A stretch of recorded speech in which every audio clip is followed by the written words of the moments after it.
नमस्कार, आदाब, सत श्री अकाल, अस्सलाम वालेकुम। मैं हूं मिराज वली ख़ान और आप हमारी सीरीज़ देख रहे हैं गौरवशाली कांग्रेसी। ये सीरीज़ बिल्कुल नई है और इसकी शुरुआत हम लोगों ने इस बार इसलिए की है और इसका नाम रखने की वजह और इसको करने की वजह मंशा ये है कि इस मुल्क को आज़ाद हुए 75 साल हुए हैं। ऐसे 75 शख्सियतें जिन्होंने अपने जीवन के, अपनी ज़िंदगी के 25 साल कांग्रेस पार्टी को दिए और जिन्होंने कभी कांग्रेस पार्टी नहीं छोड़ी, ऐसी शख्सियतों से लगातार आप लोगों को रूबरू करा रहे हैं।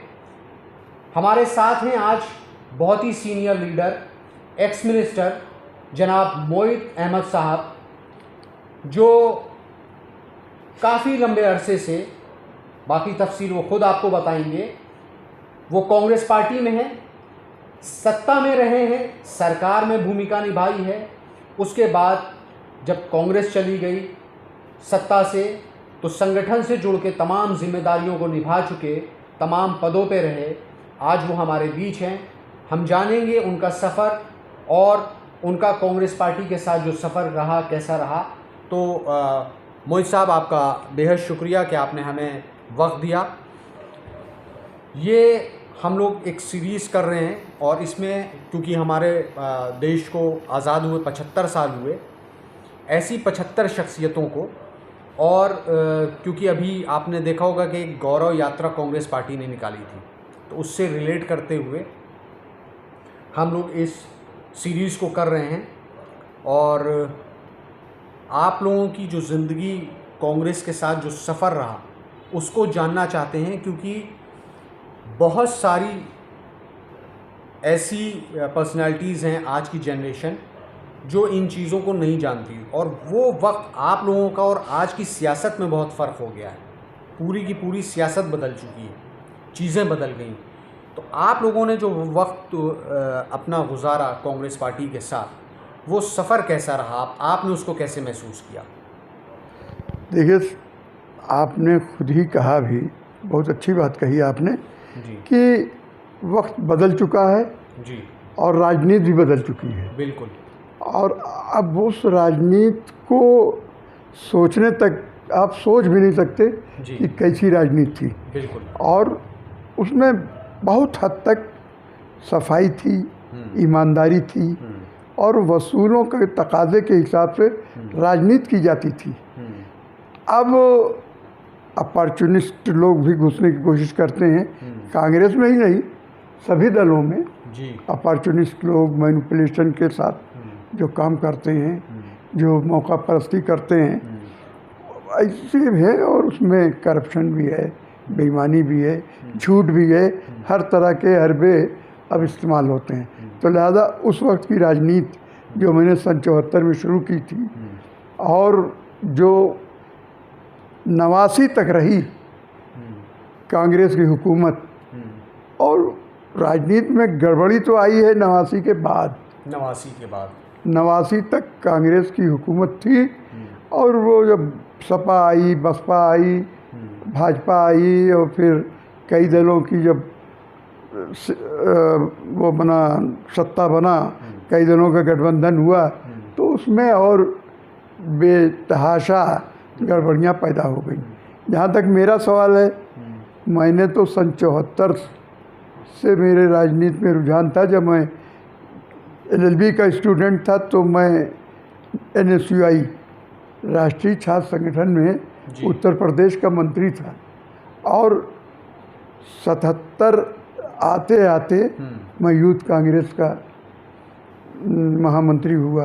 सर, जब यूथ कांग्रेस में आपने पार्टी ज्वाइन करी थी, पार्टी ज्वाइन आपने 74 में करी है, उस वक्त आपकी उम्र क्या रही होगी? उस वक्त मेरी उम्र 20-22 साल की रही होगी। 20-22 साल की? हाँ, 22 साल की। कम उम्री में, क्योंकि आजकल तो 20-22 साल के नौजवानों को आप देख रहे हैं, उनको कोई फ़िक्र इस बात की नहीं होती कि हमारे देश में क्या हो रहा है, अपनी सिर्फ फ्यूचर को लेके। लेकिन आप लोगों के ये जज्बात थे कि आप सियासत में आए। जब आप सियासत में आए तो घर पे आपके किसी ने रोका टोका नहीं, वालिद ने या कहाँ? मैं जब मैं सियासत में आया हूँ जी। तो घर के लोग कहते थे अभी बेकार हो गया, बेकार हो गया। बेकार हो गया, इसको नौकरी इन्हें करना था, ये अपनी ज़िंदगी ख़राब कर रहे हैं। और मैं आपको एक वाक़या बताऊं, जी। प्लाटून कमांडर में मेरी भर्ती भी हुई। अच्छा। हाँ, मैंने मास्टरी भी की है। जी जी। मगर प्लाटून कमांडर में भर्ती हुई जी। तो जो मेडिकल रिपोर्ट सब फिट हो गई और वो जो लेटर आया ट्रेनिंग पीरियड का, तो मैंने अपने फादर से झूठ बोला कि वो तो मैं मेडिकल में फेल कर दिया गया। अच्छा। और रह गया। बहरहाल मैं प्लाटून कमांडर होता तो वो दूसरी लाइन होती। जी जी जी। आज प्रमोशन हो के एसपी के रैंक से ऊपर का होता। मगर मुझे राजनीति पसंद थी, नौकरी में नहीं करना चाहता था। और तो था, और उस वक्त NSUI से आपने शुरुआत की थी? NSUI से शुरुआत की, यूथ कांग्रेस में रहा। और 77 में मैं संजय गांधी के करीब आ गया। और 77 में हमारे ज़िले में लोगों ने मेरे टिकट का बड़ा विरोध किया जब 80 में टिकट पाने को हुआ। मगर संजय गांधी ने कहा कि सीनियर आदमी है, और जिन लोगों की चलती थी, मसलन हम तो साफ बोलते हैं, संजय सिंह ने बहुत विरोध किया था अमेठी के जो है, और संजय सिंह संजय गांधी के बहुत करीब थे। मगर संजय गांधी ने संजय सिंह की बात नहीं मानी और मुझे टिकट दिया और मैं जीता। और सन 62 के बाद पहली बार सन 80 में कांग्रेस सुल्तानपुर सदर में जीत हुई, नहीं तो वहाँ वाजपेयी जीतती थी। ये है, ये वो भी संजय गांधी की वजह से मैं जीता। संजय सिंह के होने के बावजूद वहाँ आपकी सियासत कैसे चमकी? नहीं, जब मैंने टिकट दे दिया तो सब संजय सिंह भी सरेंडर कर गए। जब आप टिकट के लायक बने होंगे, आप ऐसी शख्सियत बन चुके थे उनकी नज़र में। नहीं, जाहिर सी बात है, वो ज़िले में उन्होंने सर्वे कराया था। सर्वे में ज़मीनी पकड़ उन्होंने देखी कि किसकी है, तो उस वक्त में वकील भी हो चुका था जी, वकालत भी गाहे बगाहे करता था। और संजय गांधी के आंदोलनों में मैं जुड़ा रहा जी। जहाँ जहाँ वो जेल में गए तहाँ मैं साथ रहा। अच्छा। बरेली जेल में रहा, लखनऊ जेल में रहा, देहरादून जेल में रहा। अच्छा। संजय गांधी के 3 जेल में तो मैं हम सफ़र था। तो ये है।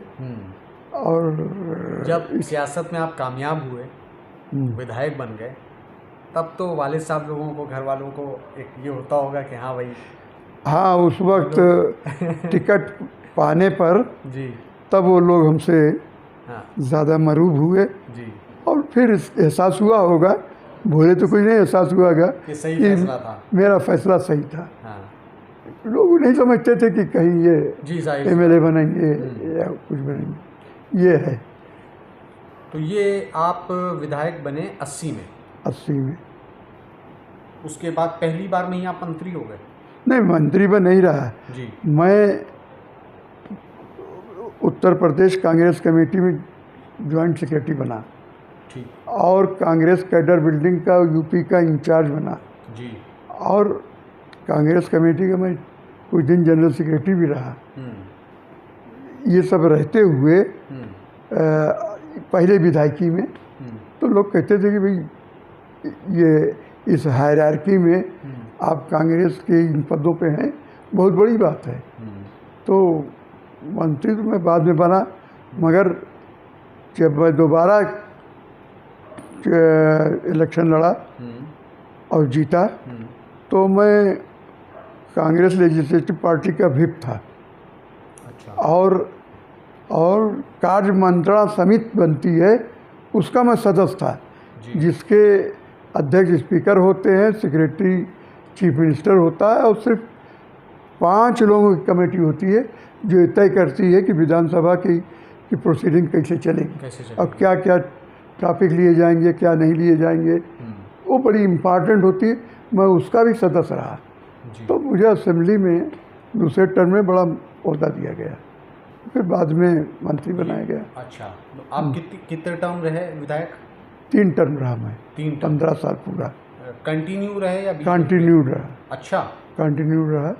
बस 89 के बाद जी 92 तक था, 93 तक, और वही 92 में जो 92 तक, और 92 में जब बाबरी मस्जिद शहीद हुई है जी उस वजह से, और एक लहर भी चल गई थी जनता दल की, उसमें भी मैं जीता 89 में। विश्वनाथ प्रताप सिंह ने जनता दल एक बनाया तो उस लहर में भी मैं जीता चुनाव, और तनहा मैं जीता अपने जिले से, कांग्रेस से।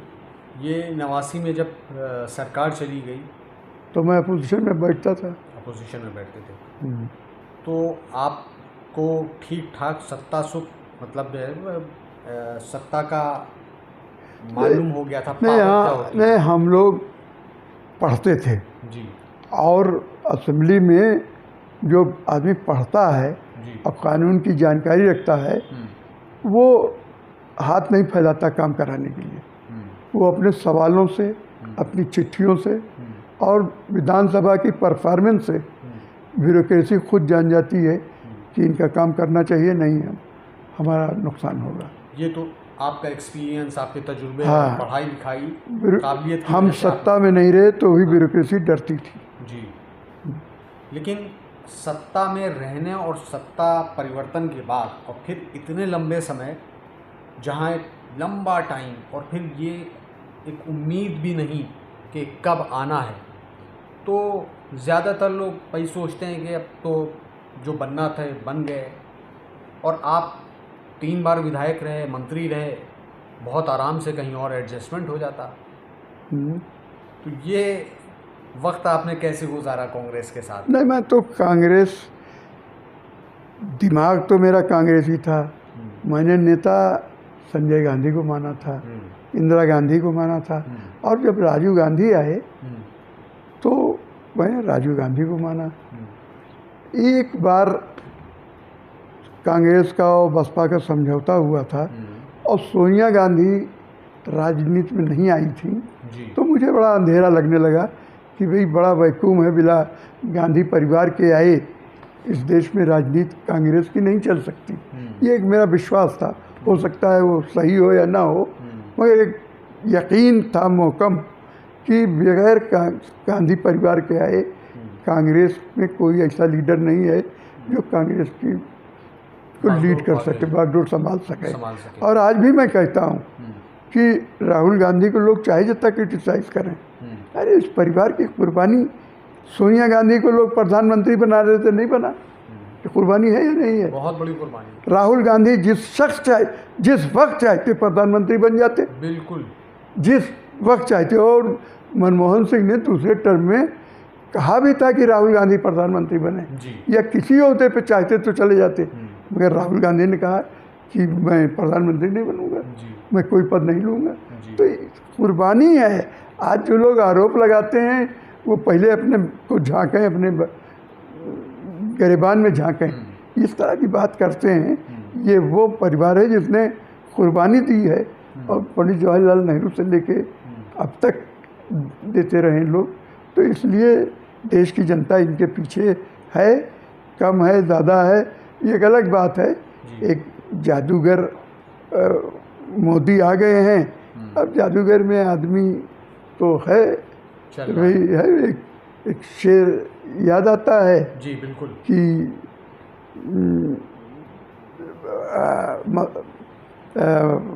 धर्म का धंधा था, धर्म का धंधा था, और सब उसमें नशे में चूर थे। एक ये नहीं, जब आँख खुली, सब धर्म का धंधा था और सब की आँख बंद थी। जब आँख खुली तो देखा देश आधा भूखा था, आधा नंगा था। तो इस वक्त तो धर्म के आड़ में और कम्युनल एक नारा दे करके उसको वो वोट हासिल कर लिए, वो एक अलग बात है। अच्छा, आपका बात हम लोग, क्योंकि आपकी और कांग्रेस के सफ़र की, आप आपको जाहिर है आपने दोनों वक्त देखे हैं, 89 से पहले का और 89 के बाद का।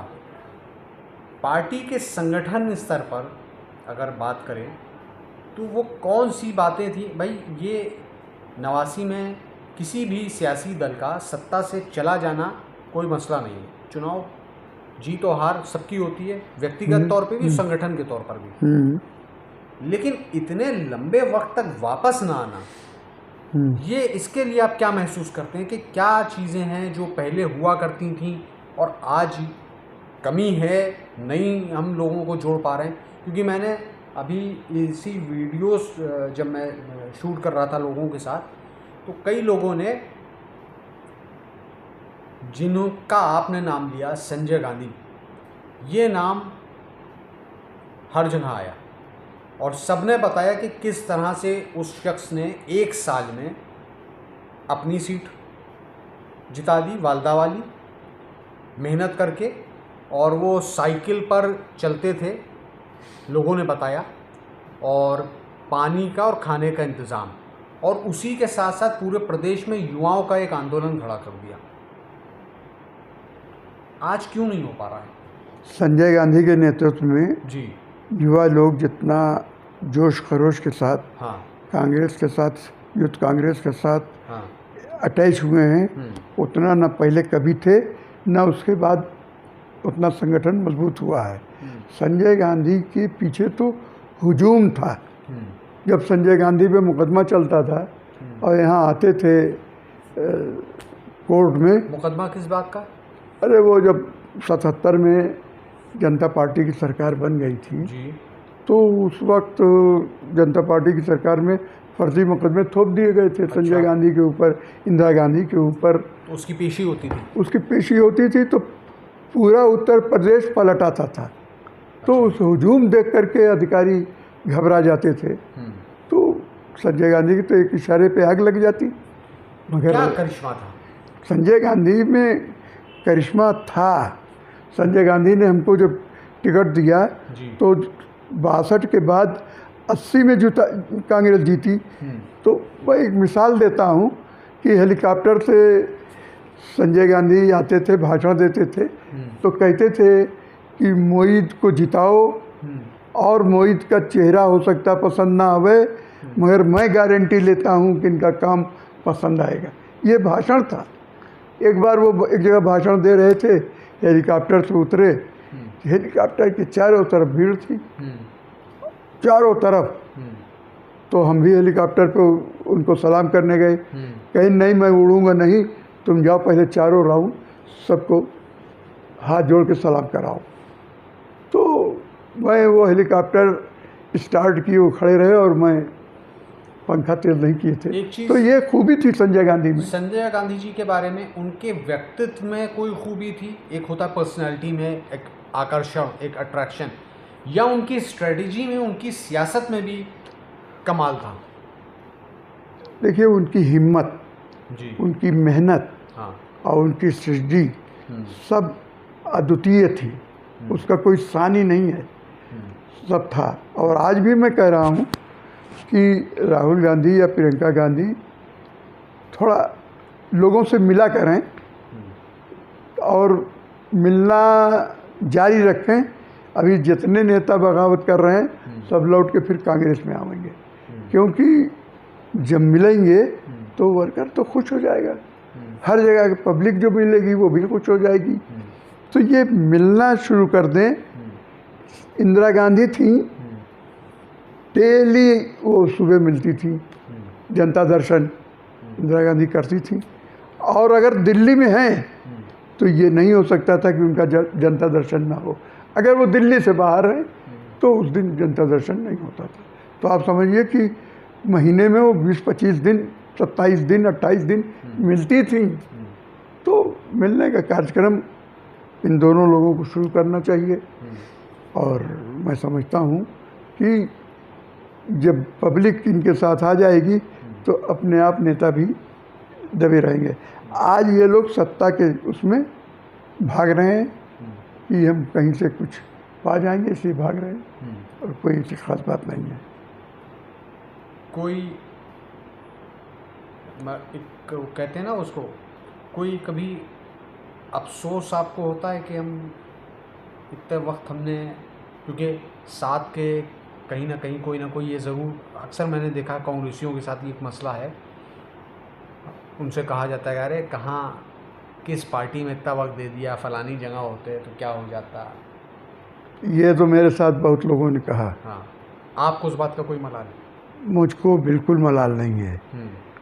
अरे भाई ये कौन सी बात है कि मैं 25 साल 20 साल मलाई खाई, सत्ता का सुख भोगा, सत्ता में रहा, शोहरत पाई और इज्जत पाई। जी। अब मान लीजिए पार्टी चली गई तो अब हम छोड़ के भाग जाएं दूसरी जगह, ये मेरा उसूल नहीं और न किसी को करना चाहिए। राजनीति भाई आरएसएस और बीजेपी ये किए होती तो आज सत्ता में आती। वो भी तो सड़क पे घूम रहे थे। 2 एमपी थे, आज 392 एमपी हैं। तो क्या करिएगा, ऐसा नहीं करना चाहिए कि नेता कमज़ोर हो, पार्टी कमज़ोर हो तो लीडर भाग जाए।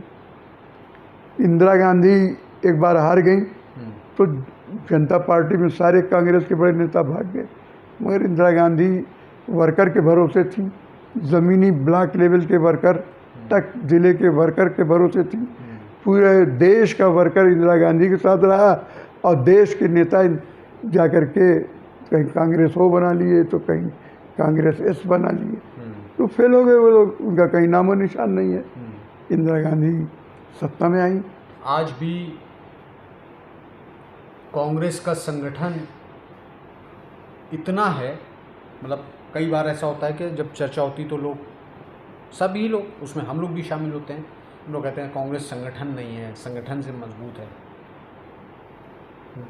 संगठन एक मतलब पिरोया हुआ नहीं है कह सकते हैं, लेकिन लोग कांग्रेस के पास आज भी गांव स्तर पे हर इतने हैं कि अभी देखिए कांग्रेस के पास हर गांव में 1-2 वर्कर ज़रूर मिल जाएंगे जी, झंडा बुलंद करने वाला कांग्रेसी दिमाग का आदमी वहाँ मौजूद है। विचारधारा से संगठन हमारा कमज़ोर है और इस वक्त कमज़ोर होता चला जा रहा है जी, दिन पर दिन। जी। मुझे सच्चाई कहने में कोई नहीं है। जब 2000 ये चुनाव हुआ पिछला विधानसभा का 22 का जी, तो इसमें भी हार का सामना करना पड़ा, जी। मगर घबराना नहीं चाहिए। हाँ,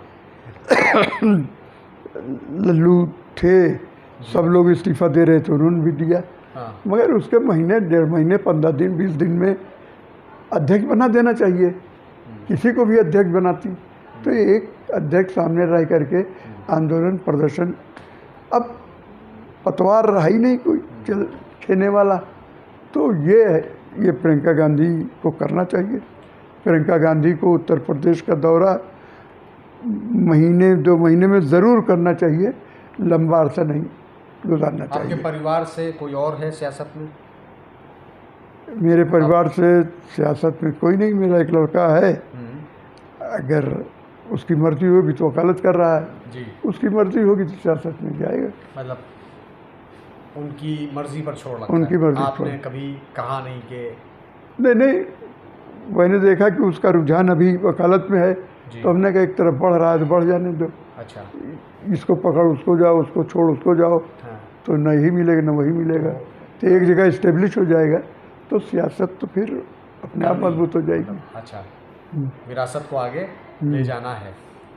हम भी अच्छे वकील थे, पब्लिक जी, में जी, था तो संजय गांधी ने जी। पता लगाया आपके होगा। परिवार में और कौन कौन? मेरी वाइफ है, वो है, और मेरा परिवार बड़ा छोटा है, जी, मगर मेरे भाई हैं, 6 भाई हैं, अच्छा, उनके बच्चे हैं, जी, सब एक ही में हैं। मतलब खानदान बड़ा है माशाल्लाह। हाँ, खानदान बड़ा। तो भाइयों में से या उनके बच्चों में से भी कोई सियासत में नहीं, अकेले आप? देखिए सियासत में जी, तो मैं जिसको ले जाऊंगा वही जाएगा, अच्छा। क्योंकि फील्ड तो मेरी है। तो ये तय आप ही करेंगे कि तय किसको हम ही ले जाना? करें, हाँ, तय हम ही करें। दिलचस्पी तो दिखावें लोग। दिलचस्पी दिखावें। देखिए सियासत कोई अब मजाक की चीज़ नहीं है या घर बैठे हो नहीं है। ये तो सियासत अब बहुत मेहनत की चीज़ है, बहुत मेहनत की चीज़ है, बल्कि 24 घंटे सियासत करने की चीज़ है। सियासत अब ऐसी है, आपको जनता के बीच में रहना होगा, तभी जनता आपको पूछेगी, नहीं तो जनता नहीं पूछेगी। उस वक्त का संजय जी के साथ का कोई ऐसा वाकया जो अच्छा या बुरा, कोई ऐसा जो आपको याद रहता हो हमेशा, जिसको आप याद रखते हो? संजय गांधी की मोहब्बत थी जी। और उसके बाद राजीव गांधी ने भी बहुत मोहब्बत दी। अच्छा। राजीव गांधी का मुझे तो हज गुडविल डेलीगेशन में भेजा था। जी जी जी। 80 में जब विधायक जाता ही नहीं था, एमपी जाते थे, डेलीगेशन में रख दिया। उस वक्त तो जो हज मिनिस्टर होता था यूपी का, वो भी नहीं जा पाता था, कांग्रेस का हज मिनिस्टर नहीं जा पाया। तो उस वक्त था, एक बार राजीव गांधी ने एमपी लोगों का डेलीगेशन विदेश जा रहा था जी। उसमें मेरा नाम जोड़ दिया। अब फाइल चली गई तो एमपीओ ने कहा विधायक के साथ, एमपी के साथ विधायक कैसे जाएगा? तो फिर नाम हटा करके आया, तो राजीव गांधी ने वो डेलीगेशन ही उस वक्त कैंसिल कर दिया कि अगर मोहित नहीं जा रहे तो कोई नहीं जाएगा। तो ये उन्होंने जितनी मोहब्बत दी है उसको मैं क्या बताऊं, कह नहीं सकता। याद रहेगी, अल्फाज नहीं है उसके लिए। बिल्कुल। वो सब बातें याद करके, वो मुझे एक बार एमपी लड़ा थे, मुझे पता नहीं एक्सपीरियंस कम था या अनुभव नहीं था या अकल कम थी। मुझे विधायकी आसान लगती थी कि हमारा छोटा सा क्षेत्र है, हम सबको है, और इसके बाद भी जनता पार्टी के रिजीम में मैं एमएलए जीत गए। हो सकता है एमपी, डाउट था, मगर राजीव गांधी ने ऑफर दिया था कि आप एमपी लड़िए। एक चीज़ आपसे और कहना चाहेंगे और पूछना चाहेंगे कि कांग्रेस के बारे में, क्योंकि शुरू से ही आरएसएस का मुकाबला सीधा जो है वो कांग्रेस से ही है, क्योंकि जब विचारधारा की बात करते हैं तो नेशनल लेवल पे विचारधारा दो ही है। तो बहुत सारे मिथ, बहुत सारे ऐसी बातें गांधी परिवार को लेके, कांग्रेस के बारे में इतनी उड़ा रखी हैं, और वो उसकी काट लोगों तक नहीं पहुंच पाई और ना पहुंच पा रही है। आप जैसे लोग जो इतने तजुर्बेकार हैं, जो सच्चाई जानते हैं, इस वक्त के युवाओं को कांग्रेस के बारे में और गांधी परिवार के बारे में ऐसी ऐसी बातें कह दी गई हैं जो मतलब तसव्वुर नहीं की जा सकती। लेकिन अब क्योंकि उनके सवालों का जवाब देना होगा तो आप लोगों से बेहतर कोई नहीं दे सकता है। जैसे इमरजेंसी की बात आती है, इमरजेंसी को ऐसा प्रेजेंट किया जाता है, और बड़े से बड़े लेवल पर आप बड़े से बड़े मंच पे चले जाएं, अच्छे से अच्छा चाहे वो जर्नलिस्ट हो, इमरजेंसी की वो ऐसे बात करता है कि जैसे लगता है कि मतलब न जाने कितनी बड़ी गलती थी इंदिरा गांधी की। क्या है आपका उस पर अपना? देखिए, इमरजेंसी इस देश के लिए, इस देश को अनुशासित बना चुकी थी। सारा मुल्क एक अनुशासन में बंधा हुआ था इमरजेंसी के दौरान, और हर आदमी वक्त का पाबंद, ड्यूटी का पाबंद, और अपनी पूरी ड्यूटी पूरी तरह से करता था, और बेईमानी का तो नाम निशान मिट गया था। तो ये देश की जनता आज़ाद पसंद थी, और इमरजेंसी की अच्छाइयों को उसने बुराई में इसलिए तब्दील कर दिया कि उनको अनुशासन में रहना पड़ा। यानी ट्रेन जब आती थी तो लोग अपनी घड़ी का वक्त मिलाते थे जी। ये इमरजेंसी थी। घड़ी नहीं, घड़ी का वक्त मिलाते थे ट्रेन के आने से। ट्रेन के आने से कितनी, 1 मिनट ट्रेन लेट नहीं हो सकती थी। 1 मिनट जो पैसा विकास का जाता था उसमें ऐसा नहीं है कि अगर 4,200 रुपया आया है, 4 लाख 4 करोड़ जो भी है, 200 रुपया है तो 200 पूरा का पूरा खर्च होता था। इमरजेंसी ने, मगर ये सही फैसला था या गलत? फैसला तो उस वक्त के हिसाब से सही था। अराजकता फैला दी थी लोगों ने। आर्मी वालों को भाषण दे दिया था कि बंदूक उठा लो, आंदोलन कर दो। कि आप एज ए कांग्रेसी उस फैसले का समर्थन करते हैं या? मैं उस फैसले का समर्थन करता हूँ जी। और उसमें जो गड़बड़ियाँ हुई हैं, हाँ। वो ब्यूरोक्रेसी ने किया है, ब्यूरोक्रेट ने किया है। अपनी वाहवाही में अगर उनको कहा गया है कि आप नसबंदी कराइए, तो अगर कोटा है 200 का तो 2,000 करा दे रहे हैं खुशनुदी में। ये चीज़ इंदिरा गांधी का नहीं था, ये लोकल लेवल पे, लोकल स्टेट के चीफ मिनिस्टर को देखना चाहिए था, मंत्रियों को देखना चाहिए था कि जहाँ पे ज्यादती हो रही थी उस ज्यादती को रोकते। तो ब्यूरोक्रेसी की वजह से, अफसरशाही की वजह से जो प्रजा प्रताड़ित की गई थी उसको हमें रोकना चाहिए था। अकेले इंदिरा गांधी पे दोष दे देना ये बहुत बड़ी बात है, गलत बात है। अगर सारे कांग्रेसी जो उस वक्त के हुक्मरान थे, अगर वो ब्यूरोक्रेट को कंट्रोल किए होते तो लोग इमरजेंसी की तारीफ करते। तो इमरजेंसी ने तबाह किया है। ऐसे बहुत सारी चीज़ें हैं जिन पे हम लोगों को खुल के बात करनी चाहिए, और नहीं कहीं तो कम से कम आपस में, जैसे हम लोग बात कर रहे हैं, इससे बहुत सारी चीज़ें निकल के आएंगी। अब सर वक्त है सोशल मीडिया का। आज की जनरेशन वो बहुत मोटी किताबें नहीं पढ़ती है, यहाँ तक हद है रोज़मर्रा में अखबार भी नहीं पढ़ती है। अब वो आ गई सोशल मीडिया पे। हम कांग्रेसियों का ये बहुत बड़ा मतलब एक तरह से ज़िम्मा है कि हम लोग इस सोशल मीडिया के माध्यम से, या और भी बहुत सारे तरीके हो सकते हैं, लोगों को इन पे इफ़ एंड बट की जगह, इसीलिए मैंने आपसे इमरजेंसी पे 2 टुक ये पूछा कि आपकी नज़र में फ़ैसला सही था या गलत? आपने कहा सही था। ऐसे जब हम कांग्रेस के लोग अपने लीडर के फैसलों के साथ खड़े होंगे तो लोगों को समझ में आएगा। बहरहाल ऐसी बहुत सारी और बातें हैं जिनको बात करने के लिए शायद अगर आपके साथ बैठें तो घंटों लग सकते हैं, लेकिन फिर भी आपसे बात करके बहुत अच्छा लगा, और उम्मीद करूँगा कि आप इसकी कामयाबी के लिए हमारे लिए दुआ करें कि ये सीरीज़ अच्छी चले। इस सीरीज़ को ख़त्म करते हैं, और ऐसी सर बहुत बहुत शुक्रिया, आपने इतना वक्त। जी जी, मैं एक बात कहना चाहता हूँ। ज़रूर। आप ख़ात्मे की तरफ जा रहे हैं जी। सोशल मीडिया का दौर है जी। और सोशल मीडिया से ही उम्मीद है, बिल्कुल, क्योंकि सारी और मीडिया तो बिक चुकी है, गोदी है, गोदी मीडिया बन गई है। जी। मीडिया चौथा खंभा माना जाता है। हाँ। अगर चौथा खंभा ही गिर जाए तो ये इमारत सोचना चाहिए। हाँ। मीडिया में जो लोग हैं जी। कि उसने मीडिया को खरीद लिया है। हाँ। अब इसलिए वो है, मगर रवीश कुमार की तरह मीडिया के कुछ लोगों को निकलना चाहिए। अब सोशल मीडिया ही एक है जिससे हम अपनी बात फैला सकते हैं।